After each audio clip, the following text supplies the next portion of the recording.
অনেক আগের কথা। একবার পৃথিবীর দুই দল দেবতার মধ্যে একটা ভয়ঙ্কর যুদ্ধ হয়। যে দুই দল দেবতার কথা আমি বলছি তাদের এক দলের নাম ছিল অলিম্পিয়ান্স এবং আরেক দলের নাম ছিল টাইটান্স। আপনারা হয়তো শুনেছেন বিভিন্ন সময়ে। এই ভয়ঙ্কর যুদ্ধে পুরা পৃথিবী কেঁপে উঠে, পুরা পৃথিবী একদম তছনছ হয়ে যায়, কারণ দেবতাদের যুদ্ধ, নর্মাল মানুষদের যুদ্ধ না। শেষ পর্যন্ত এই যুদ্ধে অলিম্পিয়ানরা জেতে এবং টাইটানরা হেরে যায়। যেহেতু অলিম্পিয়ানরা জেতে, টাইটানদেরকে কিছু শাস্তি দিতে হবে।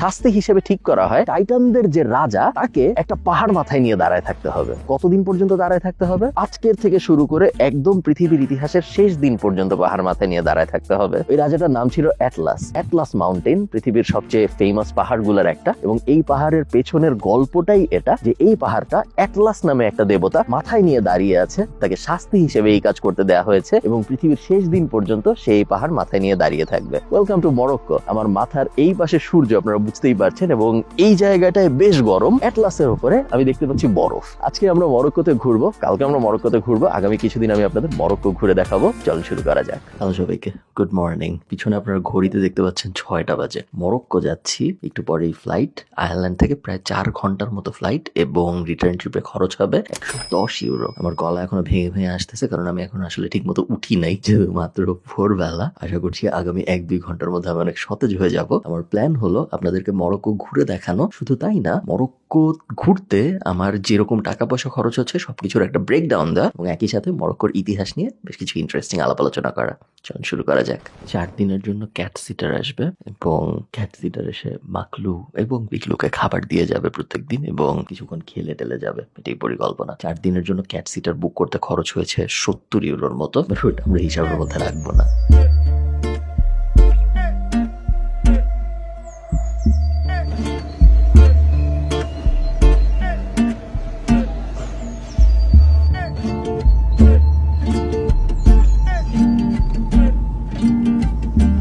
ক্যাম্পের সামনে দাঁড়িয়ে আছি আমি। ক্যাম্প বলা হচ্ছে এবং এখানে অনেকগুলা ক্যাম্প মিলায় একটা হোটেল বেসিক্যালি। ক্যাম্পের খরচ প্রত্যেক রাতে 106 ইউরো। আমার ওই পাশে খুব সুন্দর ভিউ, আমি আপনাদের একটু পরে দেখাবো। ভয়ঙ্কর গরম। আমরা একটু রুমটা চেক করি আগে। সো আমরা রুমে ঢুকলাম। রুমে ঢোকার পরে ফার্স্টেই এই পাশে দেখা যাচ্ছে বাথরুম।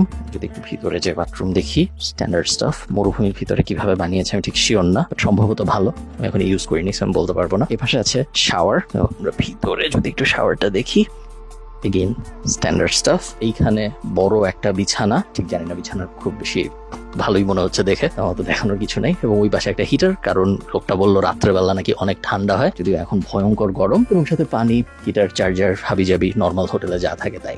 আপনার যদি পরিকল্পনা থাকে আপনি মরুভূমি দেখবেন, এবং এই কারণেই যদি আপনি মরক্কো এসে থাকেন, তাহলে আপনার ফার্স্ট প্রায়োরিটি হবে সাহারা। আমরা ছোটবেলা থেকে সাহারার গল্প শুনে আসছি। সাহারা পৃথিবীর সবচেয়ে বড় মরুভূমিগুলোর একটা এবং পৃথিবীর সবচেয়ে পাওয়ারফুল মরুভূমিগুলোর একটা, যেখানে একবার মানুষ গেলে মানুষ বেঁচে ফিরে আসতো না এক সময়। আমি এখন সাহারায় নাই, আমি মরক্কোতে আছি, বাট আমি এখন যেই মরুভূমিটায় আছি সেই মরুভূমিটার নাম হলো আগাফি ডেজার্ট। আমি সাহারায় যাই নাই কেন? তার কারণ আমি রিসার্চে যেটা দেখেছি যে সাহারায় যদি আপনি যেতে চান, সেক্ষেত্রে আপনার এটলিস্ট 2-3 দিন সময় নিয়ে যেতে হবে এবং সাহারায় 2-3 রাত থাকতে হবে। তাহলেই আপনি একমাত্র সাহারার পুরো পাওয়ারটা অনুধাবন করতে পারবেন। আমার হাতে যেহেতু অত সময় ছিল না, এবং আগাফি ডেজার্ট যেটা আমি এখন দাঁড়ায় আছি, এটা যেহেতু মারাকেশ, মরক্কোর পুরানো রাজধানীর খুব কাছে, তো শহরের খুব কাছে, এই কারণে আমার মনে হয়েছে যে আগাফি প্রবাবলি একটা বেটার চয়েস যদি আপনি শর্ট ট্রিপে এসে থাকেন মরক্কো। যদি আপনি লং ট্রিপে যান, তাহলে অবশ্যই আপনার উচিত হবে সাহারা এক্সপ্লোর করা। মেইন যে ডিফারেন্স আমি দেখতে পাচ্ছি, একে তো এই আগাফি ডেজার্ট অত বড় না সাহারার মতো, যেটা অবভিয়াস, বাট এছাড়া আরেকটা যে বড় ডিফারেন্স সেটা হলো আমার পেছনে আপনারা দেখলে হয়তো বুঝতে পারছেন, আমি ঠিক শিওর না বোঝা যাচ্ছে নাকি ক্যামেরায়, এই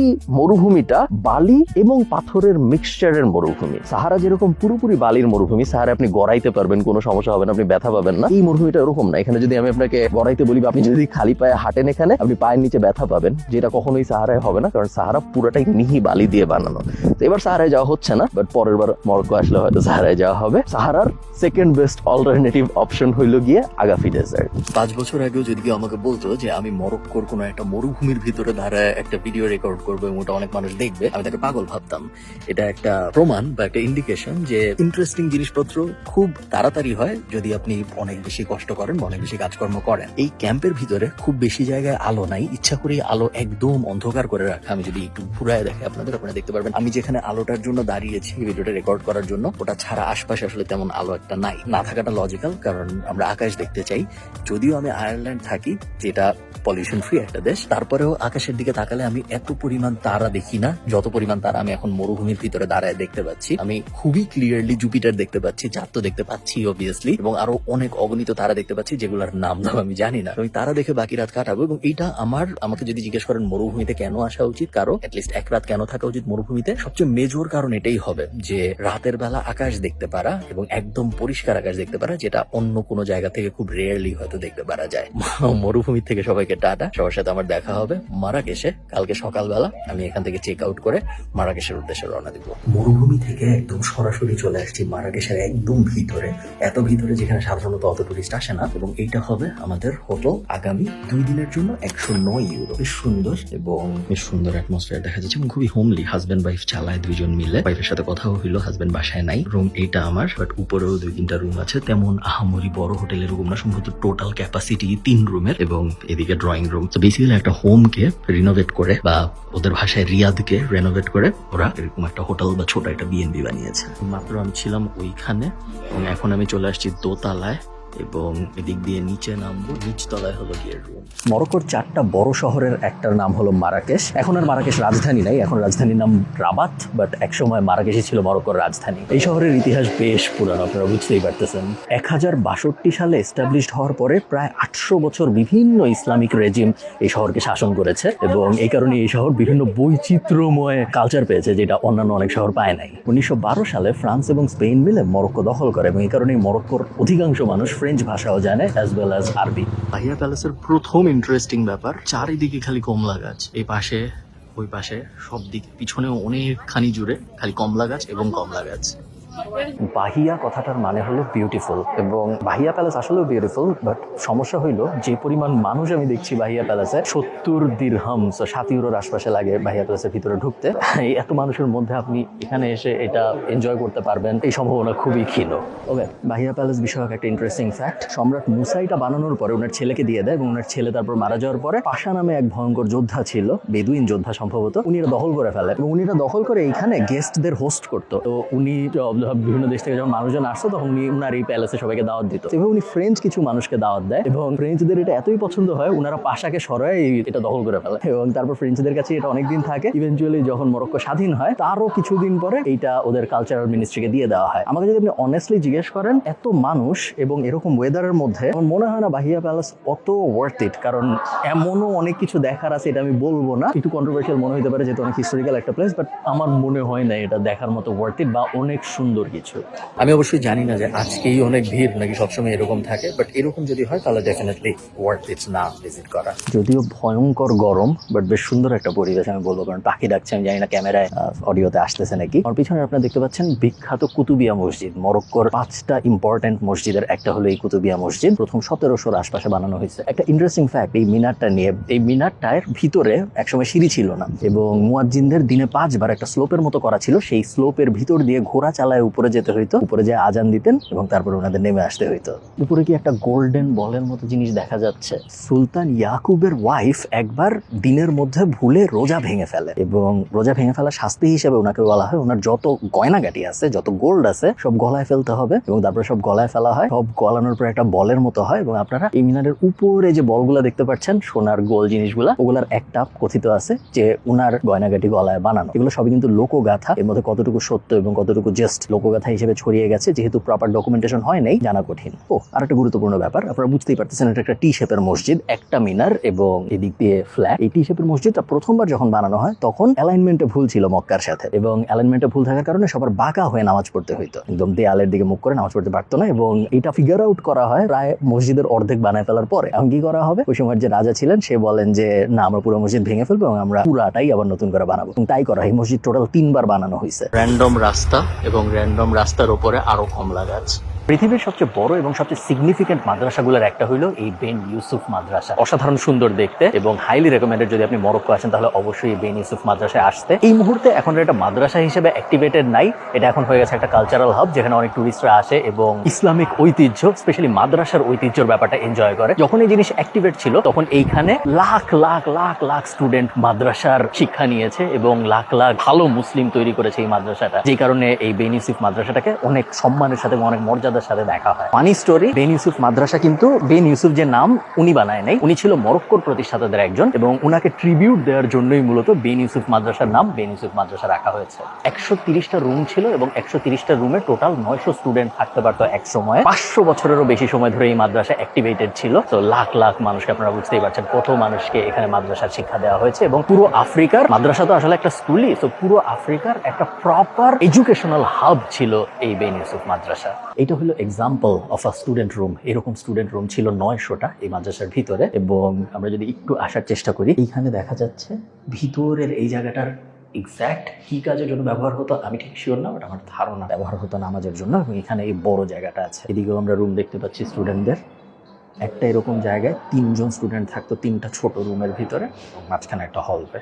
বেন ইউসুফের ভিতরে হাঁটলে বোঝা যায় এই জায়গাটা কত সুন্দর। আমি একটা স্টুডেন্টের রুমে ঢুকতেছি এখন এবং আমাকে হয়তো খুব ভালো দেখা যাচ্ছে না, বাট জায়গাটা খুবই সুন্দর এবং খুবই শান্তির। বোঝা যায় যে খুব সুন্দর একটা মাদ্রাসা ছিল যখন এই মাদ্রাসাটা চলমান ছিল। এবং ছোট্ট ছোট্ট স্টুডেন্টদের খুব সুন্দর গোছানো রুম এবং সুন্দর হলওয়ে, সুন্দর জানালা দিয়ে বিশাল সুন্দর ভিউ দেখা যায় এখন, বাট তখন নিচে আরো সুন্দর ভিউ দেখা যেত। ওভারঅল অসাধারণ এক্সপিরিয়েন্স এবং এই মাদ্রাসায় আসাটা অবশ্যই হাইলি রেকমেন্ডেড হবে যদি আপনি মরক্কো আসেন।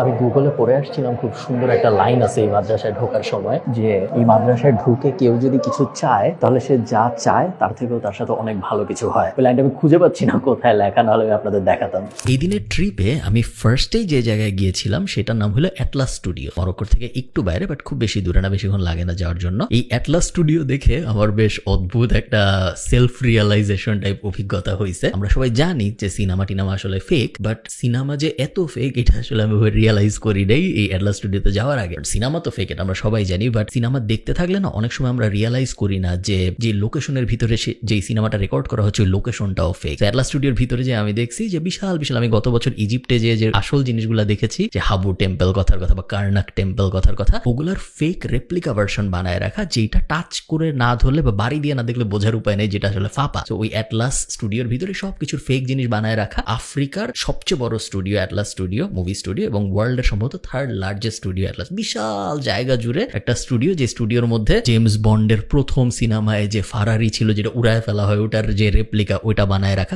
এই ধরনের জিনিস বড় বেশ ফ্যাসিনেটিং এক্সপিরিয়েন্স। এবং ওই স্টুডিওর ঠিক পাশেই একটা ছোট্ট গ্রামের মতো আছে, বিশাল একটা অঞ্চল জুড়ে একের পর এক বাড়ি, এবং ওই বাড়ির সবাই নাকি বিভিন্ন মুভির, ওখানকার মেইন জীবিকা নির্বাহের উপায় হলো বিভিন্ন সিনেমার এক্সট্রা হিসেবে কাজ করে। তো যখনই আপনারা কোনো সিনেমায় দেখেন যে আফগানিস্তানের যুদ্ধ দেখানো হচ্ছে বা ইরানের যুদ্ধ দেখানো হচ্ছে বা এই ধরনের কোনো মিডল ইস্টার্ন বা আফ্রিকান কনফ্লিক্ট যখন দেখানো হয়, এগুলো তো আসলে আফগানিস্তানে যায় শুট করা সম্ভব না বা ইরানে যেয়ে শুটিং করা সম্ভব না, ওগুলো সবই আসলে শুটিং করা হয় মরক্কোতে, কারণ মরক্কো হইলো অনেকটা একই রকম দেখতে। এবং ওই জায়গাটা স্পেশালি এমন ভাবেই বানিয়েছে ওরা যে দেখলে পুরো মনে হবে আপনার যে আপনি আফগানিস্তানের মধ্যে বসে আছেন বা আপনি ইরানের কোনো একটা প্রাদেশিক টাইপ জায়গার মধ্যে বসে আছেন। এই কারণে ওই জায়গার ভিতর দিয়ে আমি যখন হাঁটছি, জিনিসটা এত ফেক যে ইটস ফ্যাসিনেটিং। আপনাদের মনে থাকার কথা, আমার গত বছরের ইজিপ্টের ব্লগ যারা দেখেছেন তারা জানেন যে যখন আপনি কোনো ট্যুর নেন, স্পেশালি এইসব দেশে, যেসব দেশে একটু আনঅর্গানাইজড জিনিসপত্র, ইউরোপ আমেরিকার মতো একদম গোছানো না, সব জায়গায় একটু নেগোসিয়েশনের ব্যাপার থাকে, একটু দামাদামি করার ব্যাপার থাকে বা একটু ধুরন্দরপনার ব্যাপার থাকে।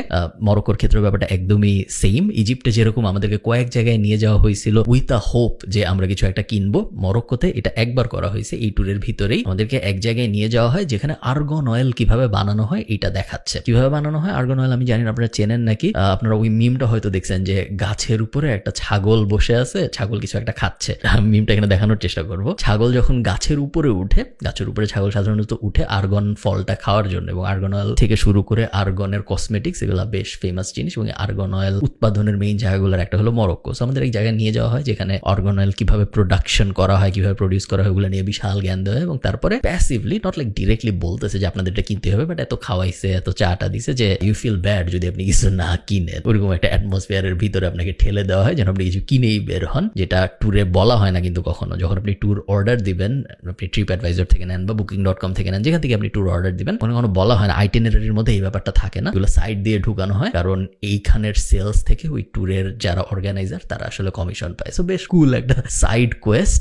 আমি যেহেতু ইজিপ্টে অলরেডি এক্সপিরিয়েন্স করেছিলাম, আমার তেমন মানে আমি অবাক হইনি, শক হইনি, মোটামুটি এক্সপেক্ট করছিলাম, বাট অনেকের জন্য হয়তো অনেক শকিং এই ব্যাপারটা হবে। আমার বেশিরভাগ ট্রিপে আমার সবচেয়ে বাজে যে ব্যাপারটা লাগে সেটা হলো অনেক সকালবেলা উঠতে হয়। আজকেও সেরকম সকাল 6টার দিকে উঠতে হয়েছে এবং এখন আমি হেঁটে হেঁটে যাচ্ছি আমার পিক আপ পয়েন্টে, কারণ একটা ডে ট্রিপ নিয়েছি 30 ইউরোর মতো, যেটা আমাকে নিয়ে যাবে আইত বেন হাদ্দু এই জায়গাটায়। ওই জায়গায় যাওয়ার জন্য যেহেতু 7টার সময় পিক আপ করবে, এই কারণে আমার উঠতে হয়েছে 6টার আশপাশে। হোটেলের মানুষটা খুব ভালো ছিল, উনি ভোরবেলা লাঞ্চ টাঞ্চের ব্যবস্থা করছে, খুবই হোমলি। বের হয়ে আসার সময় বলতেছিল কিছু ফল টল নিয়ে যাইতে। বেশ ভালো, দেখা যাক ট্রিপ কেমন যায়।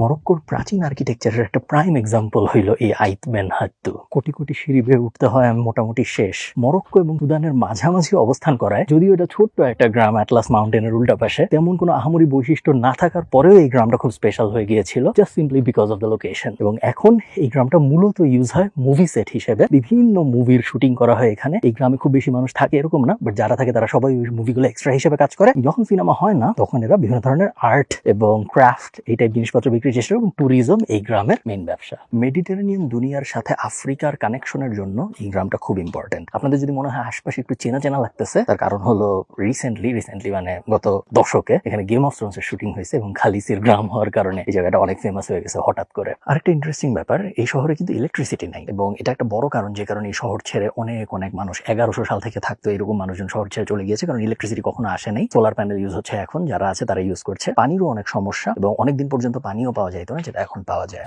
ওকে, মরক্কোর ট্রিপ দেখানো শেষ আমার আপনাদের। এরপরে আমি ওখান থেকে চলে গিয়েছিলাম ইসাওয়ারা, যেটা হলো মরক্কোর পোর্ট সিটি, আটলান্টিকের সাগরের ঠিক পারের যে শহর, সেই শহরের নাম হলো ইসাওয়ারা।